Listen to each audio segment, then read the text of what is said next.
To another Thursday with ThirdPath webinar. This is the final webinar for the 2016-2017 season. All year long, we've been looking at some exciting news. It turns out millennials are very excited about many of the ideas that ThirdPath has been promoting for over 16 years. They want to work in a way where they have time for their lives, and men want this just as much as women. When I think of a millennial, what I'm talking about is someone who's in their early career stage, and they are someone who's grown up with technology. So they are really primed to think in a different way around how to do work. And what's exciting and what you'll learn today is that they're already very interested in doing family differently too. So on today's call, we're going to hear some of that research, really exciting research from Boston College Center on Work and Family. Jennifer Fraone will be sharing that research about how millennial dads really are looking for something different, and we want to support them to achieve it. We also have a bunch of dads who will be on our call talking about this today. Matt Schneider, he's a very involved dad himself, also runs this amazing group called NYC Dads Group. Mike Dunn, he's what I call a flexing dad, somebody who's really figured out how to do work in a way where he flexes family around work and flexes work around family. And Paul, I called him the transformative dad. You'll see why in a little bit. He really has someone who's reinvented himself. And that's one of the big stories you'll hear today, is that as we support men to be more involved with family, women to partner with them and create that team at home, it really frees up men to follow more of their dreams around both work and family. So stay tuned. Here's some great research and some great stories that will inspire you about why you can make these changes right now. Jennifer, I'm so glad you're here to start us off, to share a little bit about what you've been learning around millennial dads. So tell us a little bit what you've learned, and when you want me to advance on a slide, just let me know. Great. Thank you so much, Jessica. I'm so glad to be here this afternoon to share some of our new dad research. Both Brad Harrington, who's our executive director, and I are big fans of the work that Jessica and her team does at ThirdPath, so it's great to be able to contribute to one of your webinars. If you're not familiar with our center, we are actually now in our 27th year, and our mission is to bridge research and corporate practice. So we are housed in the business school at Boston College, and we also run a corporate roundtable of members. And if you go to the next slide, Jessica, you can see, oops, I think maybe. Oh, sorry, that is the next slide, yep. Oh, it is. Okay. So I had just a quick graphic of our corporate members, but just large global organizations like IBM, Johnson & Johnson, Marriott, Sodexo, Kohl's, Allstate, the Big Four accounting firms. So many household names that you know come to us seeking research and guidance on the development of policy to support their employees in the workplace. And so on to our research, we look at a variety of topics, including workplace flexibility, diversity and inclusion, employee well-being, and we look at that in a very holistic way. And some of our recent reports focus on millennials' careers. We did a recent briefing on employee resource groups, and one that was just released before Mother's Day this year, a briefing on how to provide support and create a supportive culture for new parents in the workplace. And we're seeing a lot of interest in how companies can attract and especially retain new parents, most of whom are millennials at this point. But we are probably best known for our research on fathers, and you'll see in the right-hand corner the New Dad Right at Home, which was the third in an 8 report series that we've done on new dads. And just to give a little plug to Matt Schneider here, his perspectives were included in that report on at-home dads. If you want to see any of those reports, we have a special website called thenewdad.org. So the origins of these studies began in 2008, and if you go to the next slide, Jessica, you can see that the Families and Work Institute released a report that indicated between 1977 and 2008, dads' work-life conflict, or their reported work-life conflict, increased considerably. Moms increased slightly, but for men in dual career couples, there was a fairly dramatic increase in their reporting of work-life conflict. And our executive director, Brad Harrington, who is a dad himself, found this result extremely interesting and decided that he really wanted to dig deeper into this issue and find out why men were feeling this conflict.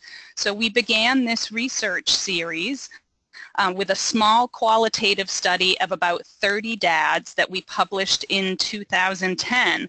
And we found that that really struck a nerve with the media and also with the organizations that we work with, as well as people we encounter in our own lives. Everybody wanted to learn more about dads and their work-life challenges. Up until that point, it really wasn't something that was discussed very openly. And so we decided at that time to continue in this direction of exploring the evolving role of fathers. And in 2011, we did a survey of almost 1,000 dads in some of the large corporations that we work with to really begin to fill out that picture of how dads perceived their role as fathers. What were some of the challenges they encountered? Were they satisfied with their jobs? Were they satisfied with their lives? And so we've followed that line of inquiry over the last 10 years with a different spin on it each year. So Jessica, if you go to the next slide, one of the interesting and unexpected findings when we did the survey in 2011 was how men see their role as fathers.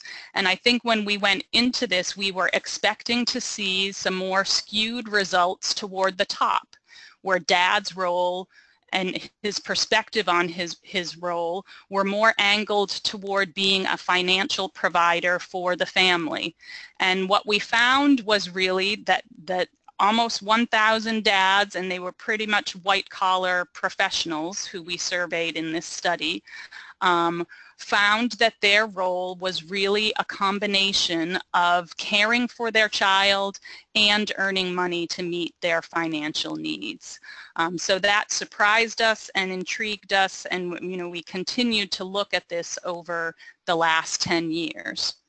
If you go to the next slide, Jessica. This is actually from our Millennial Dads report, which was our 2016 report, and we asked the question to both moms and dads in that study, is it easy to combine work and family life? And you'll see that the results are somewhat in alignment with that study that Families and Work Institute did in 2008, where dads were more likely to disagree that it's easy to combine work and family life, and they were less likely to agree that it's easy. So we can see that dads indeed are finding this challenging to pursue their careers and grow professionally while also being a hands-on father that they very much would like to be. Next slide. So one area where we took a deep dive relates to dads' caregiving aspirations versus the reality of how they and their wife approach caregiving. So what you'll see with the tall maroon bar here is that 2/3 of dads aspire to have a shared caregiving approach where both partners in the couple provide an equal amount of care.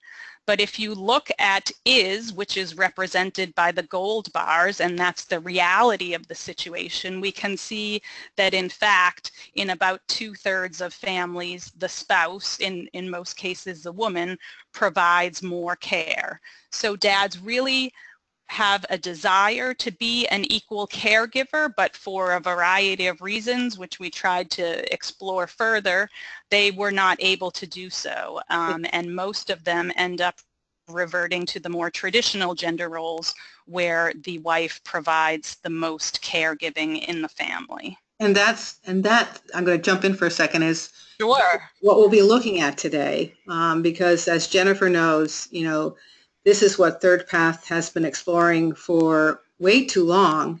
And one of the things we were talking about as we were getting ready for the webinar today was that there are really some very hopeful trends that I feel at ThirdPath we're feeling more hopeful that we could see some change around this. But I actually feel like there's also some really strong challenges still. And so if you are a millennial mom or dad listening in today, you're an early career person thinking ahead about what you want to do around your family or already have a new family, I'm hoping today's webinar will give you some real concrete ideas about why it feels challenging and some ideas about what you can do to make some changes around this, because there is a community of people out there who are really doing things differently, and you're going to meet some of them today. So thanks, Jennifer. Already, you've been teaching us so much. What else would you like to show us? Well, if you go to the next slide, we took an even closer look at the answers to those questions, and we stratified the dads who responded to this survey into 3 different types. The first is traditional, where the spouse, the dad feels the spouse should do more caregiving, and in fact she does do the majority of the caregiving.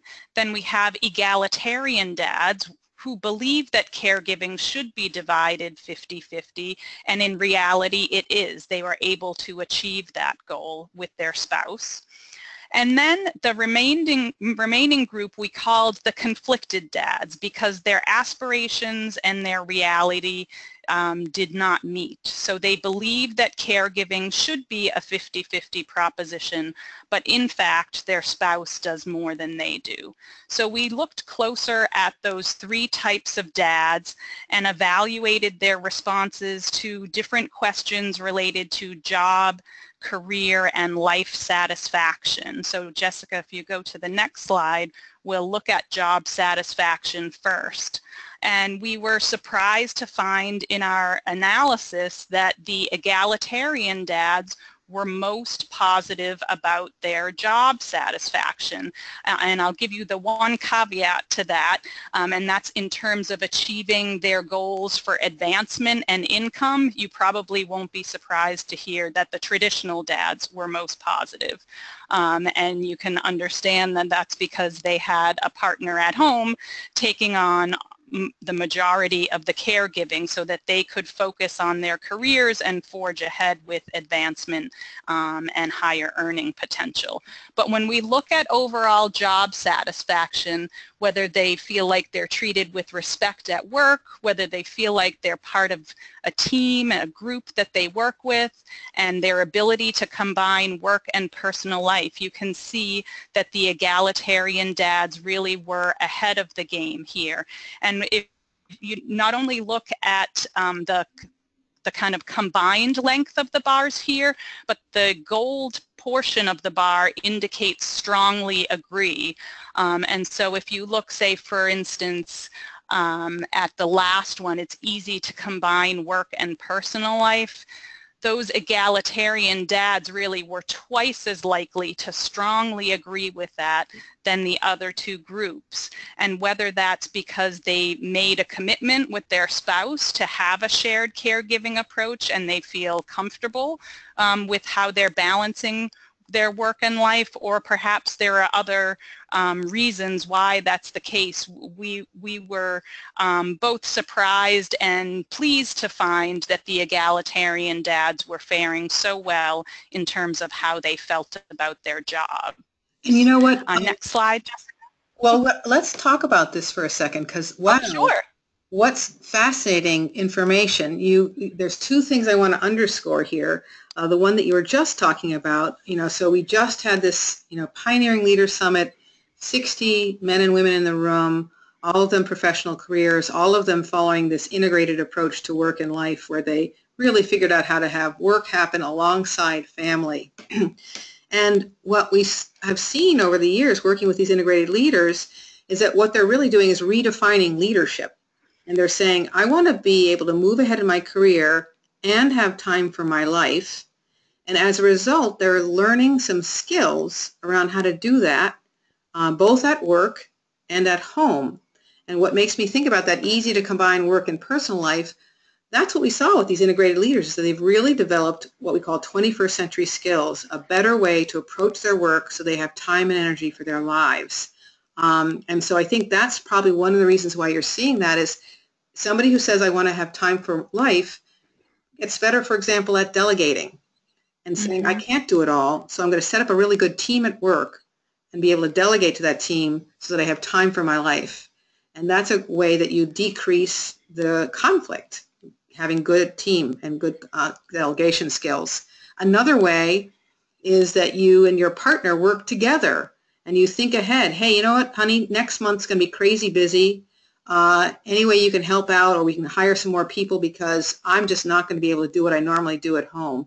So couples start working together to think about how to manage those episodic periods of too much work. So I think I can see a lot of reasons why you saw those results. I want to tell you one more thing, but what do you think about that, Jennifer?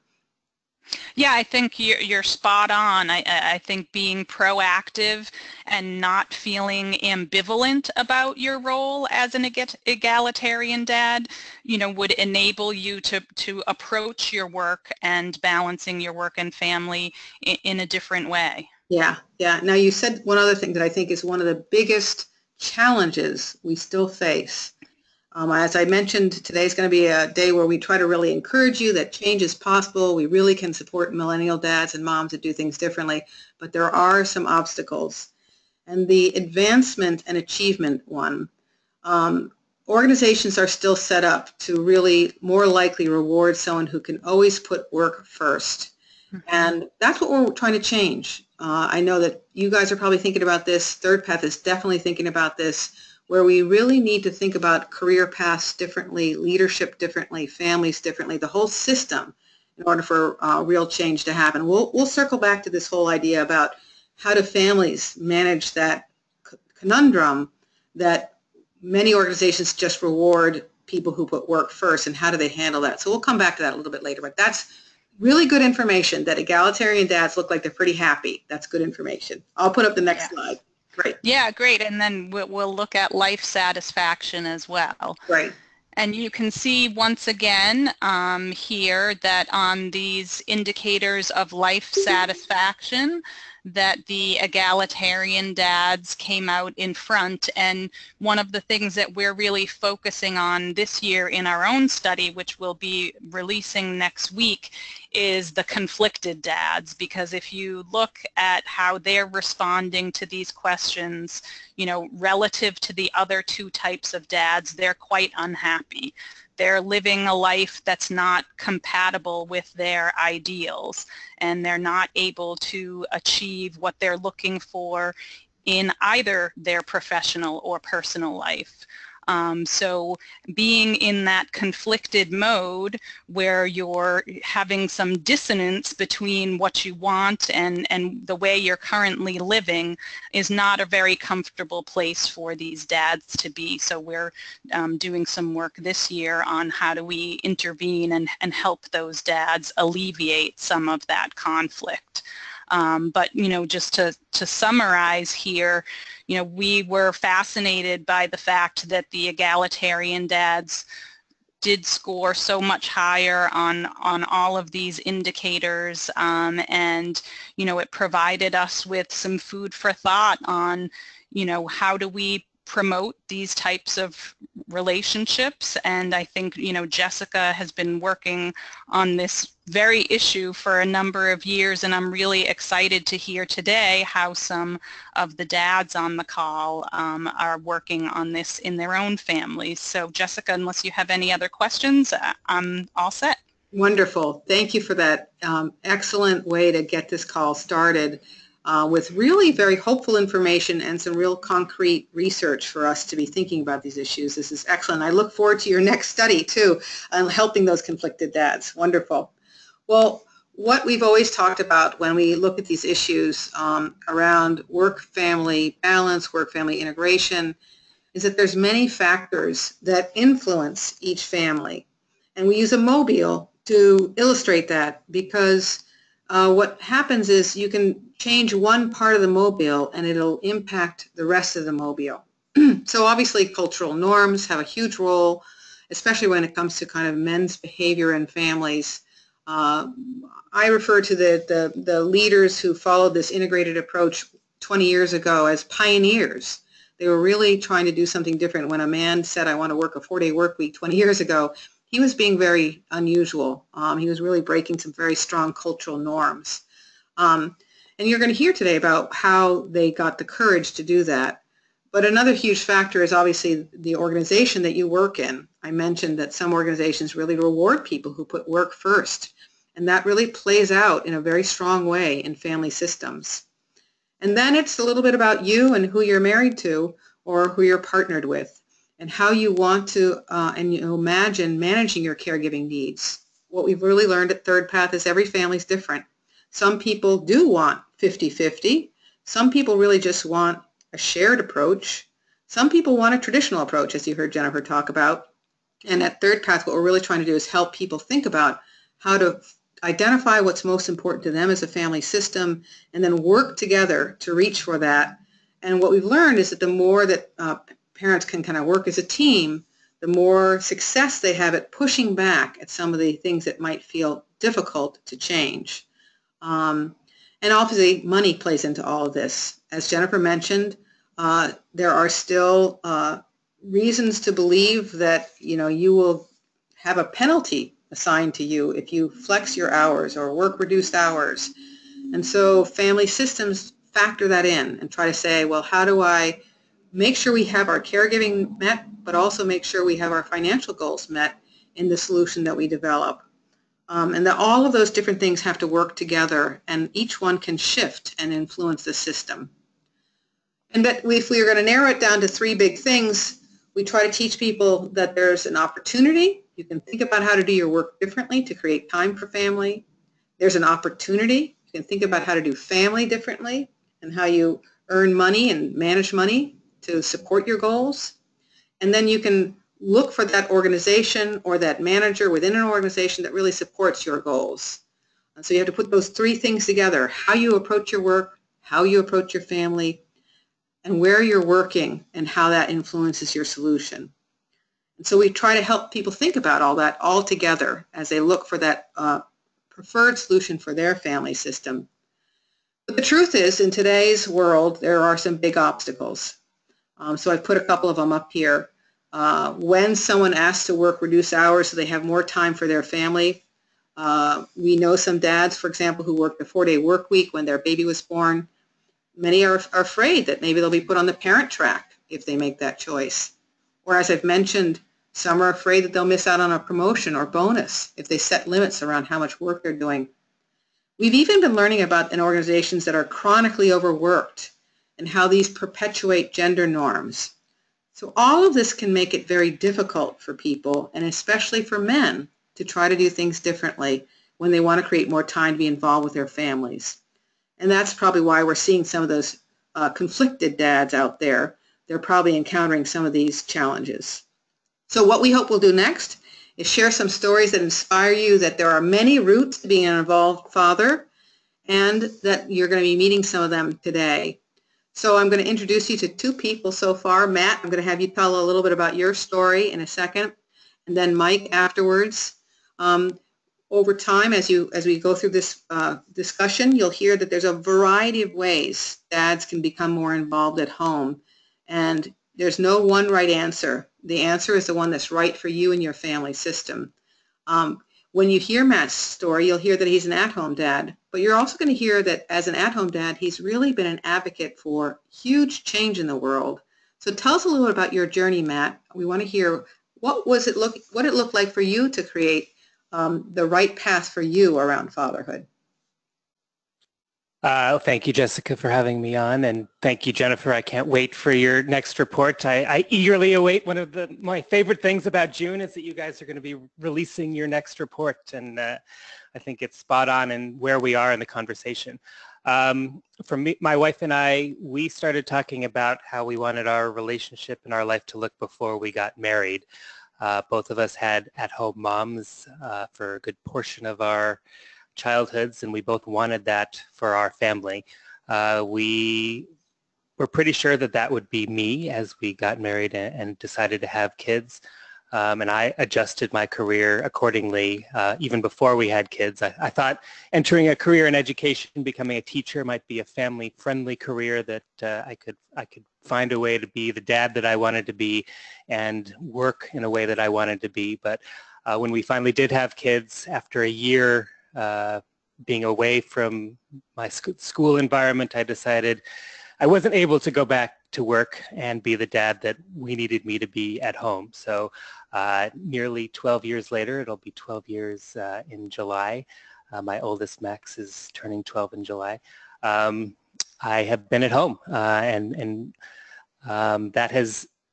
that role has changed over time. In those early years when my children were very young, I was a stay-at-home dad by every definition, and I now look back and see that my world was dedicated to my children. I was Max's dad for 3 years, and then I was Max and Sam's dad for some period of time, and that was my or at least my perception of how people looked at me in the world. And in that role, I was going to be the best dad that had ever walked the face of the earth. I was going to make every grain of food, everything that my children ate would be homemade. I would be at the farmer's market picking up the most local and the most organic food. We were going to be in every great music class and art class and gym class. And I was dedicated to getting the gold star for being a dad. And thankfully, somewhere along the way, a fellow at-home dad, my friend and co-teacher Lance Sommerfeld, decided he would stay home for a period of time and asked me, "What have you been doing? How are you meeting other dads that are at home as well?" And I said, "I haven't. I've been hanging out with moms and nannies, and I'm Max's dad. Why would I need to find other dads?" And he said, "Well, that's not good enough. There's so many resources and support organizations out there for moms. We need to create something for dads." So that's kind of where we started NYC Dads Group 9 years ago, then City Dads Group about 4 years ago, and really went out into the world finding these active and engaged dads that are out there. So I'll leave it at that, Jessica, and Wonderful. Let me know where you want to fill in some gaps. Wonderful, wonderful. And how many City Dads Groups are there now, Matt? There are this week, this morning, the Houston Dads Group launched. So that's number 28. So 28 cities across the country now have meetup communities of dads for all those guys that are active and engaged in their families' lives. Yeah. So if you're a dad listening in today, that's something you can know has shifted in a huge way for fathers. There really is now a place where you can go and meet other dads who are, stay-at-home dads, flexing dads, reduced hour dads, all different types of dads. Go to the zoo together, go get a beer together, so that you have a community of people who speak your language. So Matt, thank you for making that change happen for dads. That's huge. And I think what we'll hear and circle back to later in your story is how, what I'm thinking is, partly what your partner's job was influenced your choice, partly your personal preferences influenced your choice. And I also hear some evolution over time around, hey, maybe I don't have to be the gold star dad. Maybe I can just be a good enough dad. Probably helped you along too. That's my guess. Do you want me to respond, or do you want We'll come back to it. I like to still think I'm the gold star dad. So. Oh, good. All right. Wow. All right. Well, you've got high standards. I'm the good enough mom. That's for sure. In reality, it's good enough, but I go to sleep at night thinking I've had a gold star day. Well, you do many things amazingly well. So, well, Mike, I'm describing you as a flexing dad because I think, again, your story is going to be one that a lot of people relate to, where partners can work together and find what I call family flexibility. So both parts of the partnership find flexibility around work and flexibility at home to make it work. And that flexibility has changed over the course of your children growing up. So Mike, tell us a little bit about how you made it work around flexing work and family over these last umpteen years. Sure. Thanks for having me. This is great. And I always love to hear Matt's story. I do think that Matt is definitely a gold star dad, but I would be an example of just a good enough dad. So hopefully that's the case. Yeah, I mean, so I guess I'll start with just sort of the goals that I had going into this. And I think, you know, looking at the research that was just presented was really interesting because I felt like that did speak to me about the conflicted dads, and I did have to fight against that feeling a lot as I was trying to sort of have a flexible schedule and find some balance between work and life and supporting my wife and supporting my kids. So I felt like my goals were kind of, because of that, needed to be kind of selfish. So my goals about doing the flexible schedule and being a supportive dad, I guess, were basically because I wanted to spend time with my kids. And mainly so I knew how to do it. So I'm an engineer, and I was just really nervous about, you know, not really knowing how to be a good dad. So I felt like spending the time, hands-on training was the best thing for me to do. So I really wanted to do that. I also, you know, sort of changed career before my kids were born and went into public service. And I really wanted to support my wife's career, and selfishly, so that, you know, she could help provide income for the family, so that long term she would have a great career. And so my vision and those goals were really an investment kind of in long-term benefits. So I was looking at the flexible schedule at being a way to make that investment. And it started with where I went to work, and it was kind of easy for me because I made a choice based on the fact that I knew my employer had a very new system, but a system that would allow employees to pick a flexible schedule for whatever reason they wanted to. So at some point, there were some pioneers in this organization that really did the hard work and let me choose to have a week where I had a day off every week when my kids were young, and then eventually it moved to a day off, one day off every 2 weeks, basically. I did take a paternity leave, about 3 weeks. Looking back on it, I really wish that was longer, but I viewed that as an opportunity to sort of jumpstart me with the hands-on training and trying to learn how to interact and be a dad with my kids. One thing that changed is as the kids grew up, it was less about sort of spending time with the kids because they would stay with some childcare otherwise, but more about trying to deal with school.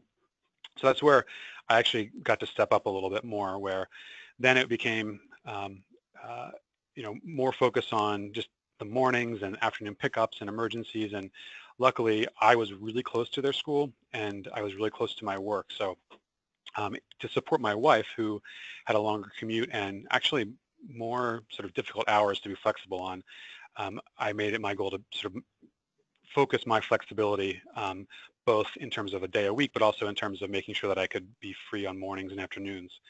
And that was really a goal that helped support my wife's career. But it was that proximity and that flexibility that made me able to step up there. A couple challenges that I'll mention was that basically, you know, I don't think it was even close to being halfway. So in the beginning, I really felt like, oh, I can be a shared care dad and do half of the work. Just the way everything was set up with our life, but just the rest of the world, it seemed like it was really hard to do. So I had to work pretty hard to not compare myself too favorably to other dads who might have a more traditional model and sort of be self-congratulatory. I had to keep working on it.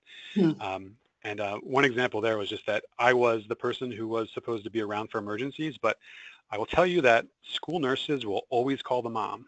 You have to basically tell them 17 times and have it in writing to call the dad. They will default to call the mom all the time. And I got many an exasperated call from my wife being, I just had to leave a meeting because the so-and-so, you know, our daughter is sick and can you go get her? And kind of her being frustrated that the nurse didn't call me directly and I could go get the kid.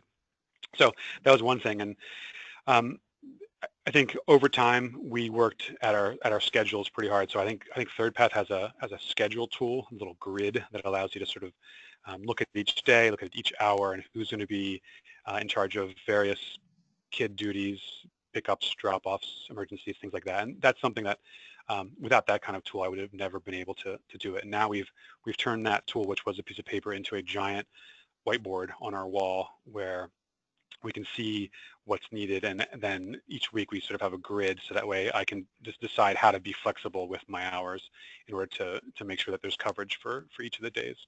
Yeah. One thing I'll say about my work-life balance is I never thought about it until I had kids.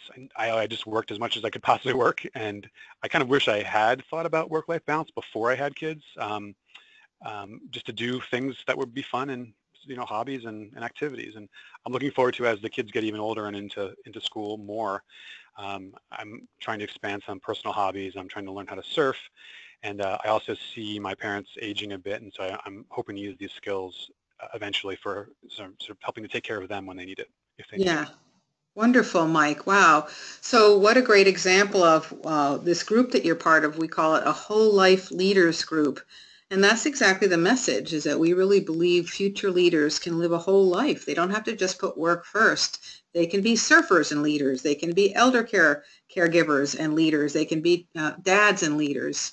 And what a great example of how this evolved over time. Another big message we share with families is that, you know, children are young for a very short time. Then they become school age, and it's, you know, a new routine develops. And then before you know it, they're teenagers. So the solution evolves because children keep on changing, and eventually they leave the nest, which is bizarre too. So wonderful, Mike. That was exactly what I was hoping you would talk about. Great examples. That great example about the nurse too. That's just so fascinating how the culture of schools still follows some very traditional assumptions. So wonderful. I have Paul's story coming up next. And Paul and I know each other for a while now. I met him at another amazing organization called the National At-Home Dads Network. And we immediately talked to each other all night long because we just were such an affinity for what we were both thinking about. And one of the things that comes across when Paul tells his story is that we're all facing a problem today that I think is one of the stumbling blocks for supporting more dads to feel like they can be involved. And this is this problem of overwork, or even chronic overwork. And what's happening in too many organizations is that people are just expected to do enormous amount of work. And I could actually we do have a webinar all about this, and I'll be mentioning it a little bit later. And this often plays out in a very gendered way because, you know, you've got these two parents working too many hours, and they're coming home in the evenings, and they're trying to take care of family needs, but then their work still is expecting them to get some more work done at night, or maybe they're expecting to get some more work done over the weekend, or they're even expecting to get some work done on vacation. So families are feeling very taxed. You've got these two parents working so much. It's exhausting to families. And what's different today is that what you're hearing and what you've already heard is that sometimes men are the ones who then say, hey, let's make the change. I'll be the one to make the change. Unfortunately, what typically happens is it's moms who say, this is exhausting, I'll be the one who makes a change. And so it plays out in a very gendered way, this overwork problem. But Paul's going to give you an example of how it doesn't have to play out in a gendered way. Tell us your story, Paul. And again, we only have a couple minutes, so the short story. Absolutely. Thanks, Jessica. So my story is, unlike Matt, there was no forethought by my wife and I of how we were going to manage any of this. And what happened was we found out we were pregnant, and then 5 years later, when our kids were 5 and 3, we had continued to try to work two relatively high-powered careers and juggle a family. And one night we went out and just kind of stepped back and looked at the forest through the trees and realized that this isn't the way we wanted to be raising our kids. And I decided to quit my job the next day, and it was supposed to be a 9-month experiment to kind of get our feet back under us and come up with a plan. Unfortunately, the criteria after 9 months was, are the kids still alive? And they were, thank God, but I inherited that job for the next 12 years. And in that process, though, I discovered, I had been a CPA and I was in corporate America for 16 years. I really discovered, or had the opportunity to discover who I really was and what I really brought to the table and what my gift was to the world. And I got a coaching certification, and I now help people pretty much exclusively upper level professionals and executives around work-life balance. And the research that was presented earlier in here is so consistent with what I see, because most of my clients are millennials. Some are women, some are men. But the whole dynamic between the environment you work in and the different expectations, depending on whether you work for someone who is a Gen Xer or a baby boomer and you're a millennial, and the pressure you have to be more involved in your family, it's unbelievable. And I find that you can equip people with tools like delegation, and I say that because you mentioned that, Jessica, but it's really, the work is internal. It's really reprogramming what they believe to be their role versus what they want their role to be. And there's a big conflict there, because a lot of people grow up in a household with these traditional views on what a man's role should be. In their heart of hearts, they believe it should be much more integrated, but there's so much conflicting information within them. So doing the inner work is usually where they're able to really put some form around what they value most, and then design their life that way. So I now have tried balancing my family with 2 careers. I was an at-home. I balanced our family with my wife working and me starting a business. And now we're recently divorced, and we are co-parenting. My kids are 19 and 17 now, but I feel like I've pretty much hit this challenge from about every angle you can take it from, and each one has its unique challenges about it, but it absolutely can be done. Yeah, wonderful. And so why I use the word transformational, because that's one of the big messages I hope fathers listening in today, is that as you do that work to get clear about what your own goals are, and then you work with your partner, or you work in ways to kind of create a life that really reflects those goals, it is truly transformational. You can find the work that's most meaningful for you, follow the life that really is most rewarding. And Paul, you've really taken a journey that's impressive and inspiring. So what we can hear from these different stories, and Paul, I think you might have to leave in the next 5 minutes. Is that correct? I actually need to leave now, so okay. I appreciate the opportunity to tell my story, and I hope it has an impact on whoever's listening. So, thanks so much, Paul. Glad you were here. Terrific. So what you hear from the different stories is that, something ThirdPath learned a long time ago is that how we support dads is a little bit about what's happening at work and a little bit about what's happening at home. And so there's some probabilities around how we can increase the likelihood of a dad being involved in the way he wants to be involved. And that's a given, that he wants to be involved. So I have that little asterisk there, because obviously if somebody wants to be in a more traditional situation and have traditional roles at home, then that's not going to be somebody who's going to make a lot of changes around how he's involving his work. But the highest probability for encouraging father involvement is that you have a supportive workplace and the dad wants to be involved and the partner wants them to be involved. And we can see that in many of the stories we hear today. Mike's really strikes a chord, because Mike worked in a workplace where, as he said, many had gone before him, pushed the boundaries, created some flexible work norms. And so he could do flexibility at his workplace. He wanted to be an involved dad, and his partner was very excited to have him be involved the way he was as well. This can then change, because you might be in an unsupportive workplace, or you might have a partner who's doing a little unconscious or conscious gatekeeping. They're ambivalent about having the dad be involved. So it's all these different forces that have to work together to create dad involvement. And what we've seen, the opportunity, is that we've really seen that both men and women can think about how to do their work differently if they want to create more time for family or surfing or whatever they want to create more time for. And that they can work as a team to do this. And they can do this whether they are in traditional roles or non-traditional roles. They can still work as a team to kind of create the family system that makes the most sense for them. And it obviously makes a difference for their which organization they're in, But what we've been learning is that actually this concept of chronic overwork isn't good for anybody, and that these integrated professionals and integrated leaders are pushing back at that and saying, hey, I don't think I work so well when you're asking me to work all the time and we're in constant firefighter mode. And actually, here's where you can see where you can learn more about this chronic overwork problem is on our website, listed there on the bottom. So we've argued that there's kind of 5 routes to becoming more of an involved father. Both parents can reduce their work hours, or you can have people who have 2 jobs that can work together to create family flexibility. You can become an at-home dad, and what Matt and I have talked about, it's not just an at-home dad with a mom who works all the time. It's really a team at home around that too. So moms are learning how to be involved when they're home too in those at-home dad situations.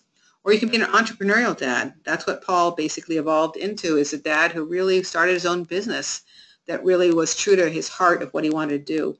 We also know a number of really amazing single-parent dads out there. So I'm not going to tell their stories. If you go to the website and listen to this, you'll hear about 2 dads who both worked a 4-day work week or a 3-day work week when their first child was born, and then kept that reduced schedule for many years. They basically both set limits around how much work they did so they could share taking care of their kids. And they did this because they learned that families really need income, care, and time to recharge. In fact, you're going to hear that in all of our stories, that people probably solved it this way because they were trying to figure out how not to feel so exhausted, trying to make sure they met their financial and caregiving needs. And this is especially true in the new parent stage, so I wanted to put that out there. Maybe we'll talk more about that. It does change as kids get older, but it can be really stressful when kids are very young. So we have these amazing dads. We have a few more minutes before the end of our call.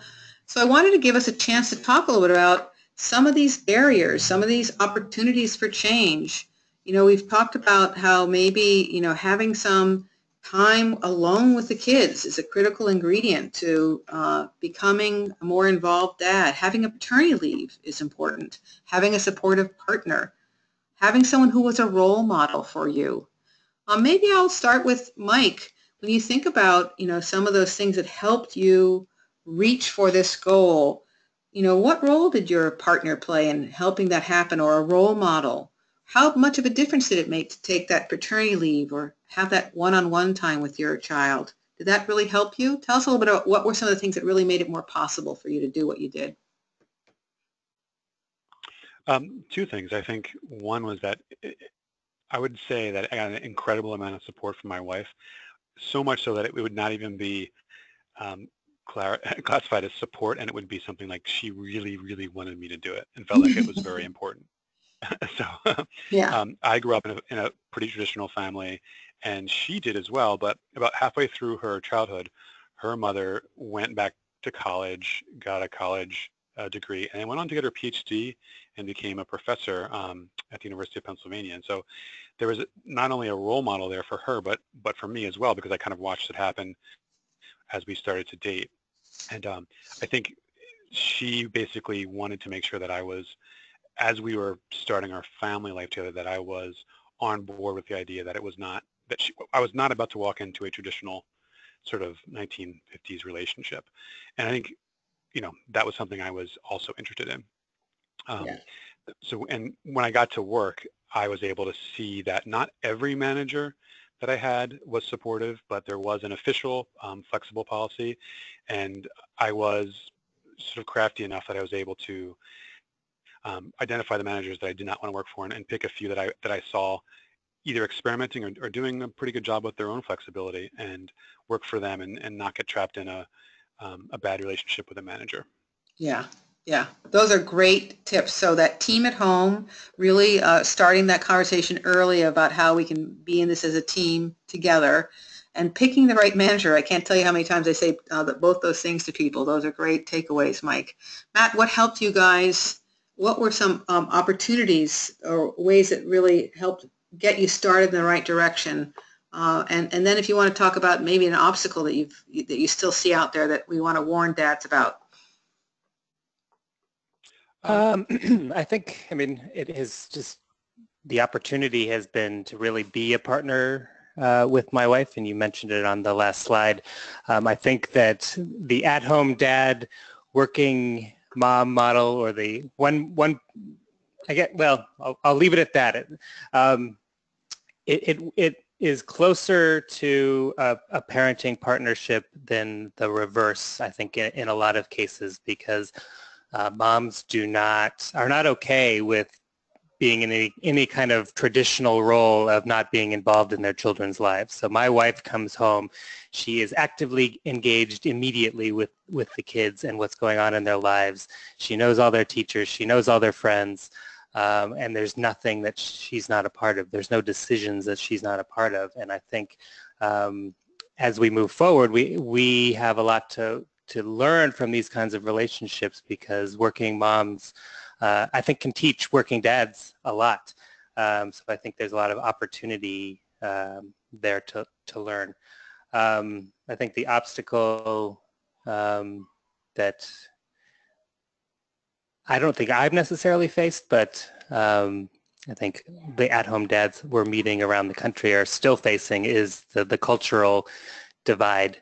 And I think it's not just on dads. I think working moms in many places across the country are judged for not taking care of their families and being at home, and at-home dads are heavily judged for not earning a living for their families, and considered even immoral against God for not earning a living for their families. So we have a lot of work to do still on the cultural front in allowing people to truly live the life that works best for them and their situation.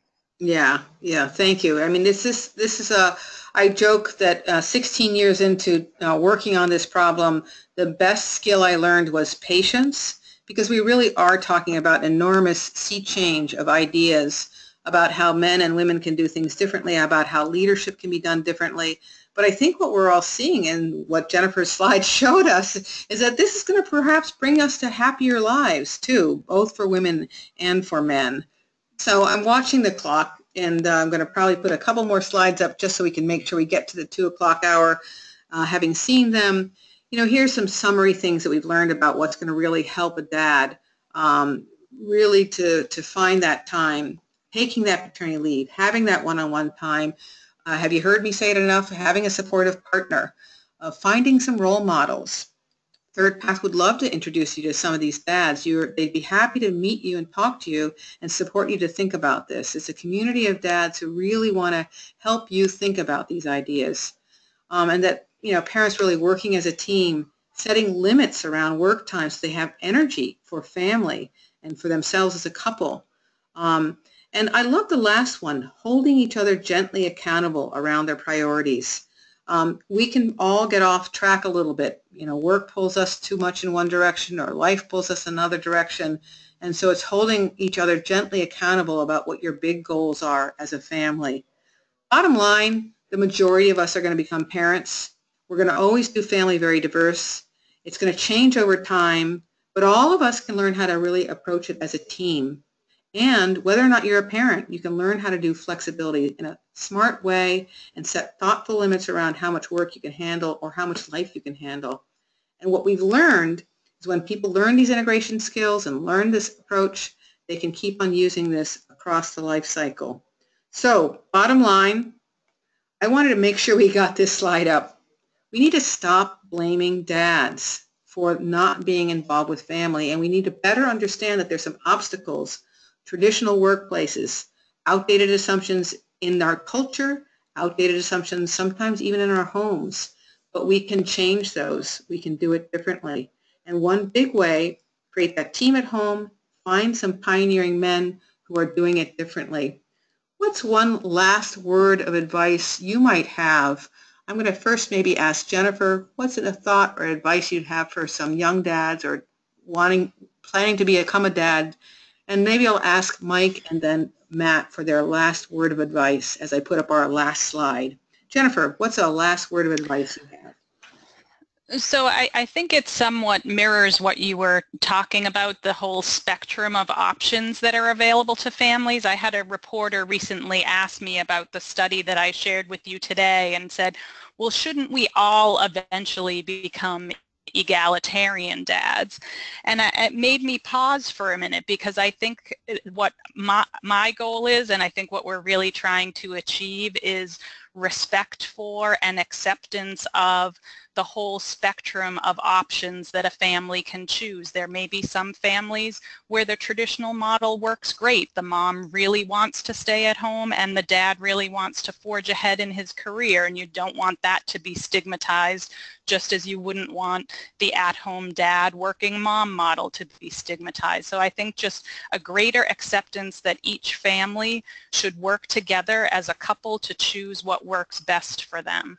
Wonderful. Great advice. Mike, any last takeaways for that forward-thinking father?